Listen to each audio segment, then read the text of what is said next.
Hello दोस्तों, कहानी की इस नई सीरीज में आप सभी का स्वागत है। तो आज की कहानी है समस्या का समाधान। किसी शहर में एक व्यक्ति था। वह हमेशा दुखी रहा करता था। उसे हमेशा ऐसा लगता था कि उससे दुखी व्यक्ति संसार में और कोई नहीं है। जब भी कोई उससे बात करता तो वह अपनी समस्याओं का बखान करने लगता। थोड़ी देर में साथ वाला व्यक्ति उठकर चला जाता। इस बात से तो वह और परेशान हो जाता कि उसकी बात कोई सुनने वाला नहीं है। तभी उसे पता चला कि शहर में कोई महात्मा आने वाले हैं जिनके पास सभी समस्याओं का समाधान है। यह जानकर वह महात्मा के पास पहुंचा। उस महात्मा के साथ हमेशा एक काफिला चला करता था जिसमें कई ऊंट भी थे। महात्मा के पास पहुंचकर उस व्यक्ति ने कहा, गुरुजी, मैंने आपका बड़ा नाम सुना है कि आप सभी समस्याओं का समाधान करते। मैं बहुत दुखी व्यक्ति, मेरे इर्द गिर्द हमेशा बहुत सारी समस्याएं रहती। एक को सुलझाता हूँ तो दूसरी पैदा हो जाती है। मैं अपनी आप बीती किसी को सुनाता हूँ तो कोई सुनता ही नहीं। दुनिया बड़ी मतलबी हो गई। अब आप ही बताइए क्या करूँ।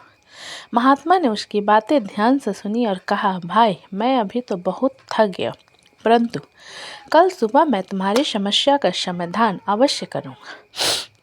इस बीच तुम मेरा एक काम कर दो। मेरे ऊँटों की देखभाल करने वाला आदमी बीमार है। आज रात तुम इनकी देखभाल कर दो। जब सभी ऊँट बैठ जाए तुम सो जाना। मैं तुमसे कल सुबह बात करूँगा। अगले दिन महात्मा ने उस आदमी को बुलाया। उसकी आंखें लाल थी। महात्मा ने पूछा, तो बताओ कल रात कैसी नींद है? व्यक्ति बोला, गुरुजी, मैं तो रात भर सोया ही नहीं। आपने कहा था जब सभी ऊँट बैठ जाए तब सो जाना, पर ऐसा नहीं हुआ। जब भी कोशिश करके एक ऊँट को बिठाता दूसरा खड़ा हो जाता। सारे ऊँट बैठे नहीं, इसलिए मैं भर रात सो नहीं सका। महात्मा जी ने मुस्कुराते हुए कहा, मैं जानता था कि इतने ऊँट एक साथ कभी नहीं बैठ सकता, फिर मैंने तुम्हें ऐसा करने को कहा। यह सुनकर व्यक्ति क्रोधित हो गया। बोला, महात्मा जी, मैं आपसे हल मांगने आया था, पर आपने भी मुझे परेशान कर दिया। महात्मा बोले, नहीं भाई, दरअसल यह तुम्हारी समस्या का समाधान है। संसार के किसी भी व्यक्ति की समस्या इन ऊँटों की तरह ही है। एक खत्म होगी तो दूसरी खड़ी हो जाएगी। अतः सभी समस्याओं को खत्म होने का इंतजार करोगे तो कभी भी चैन से नहीं जीवो।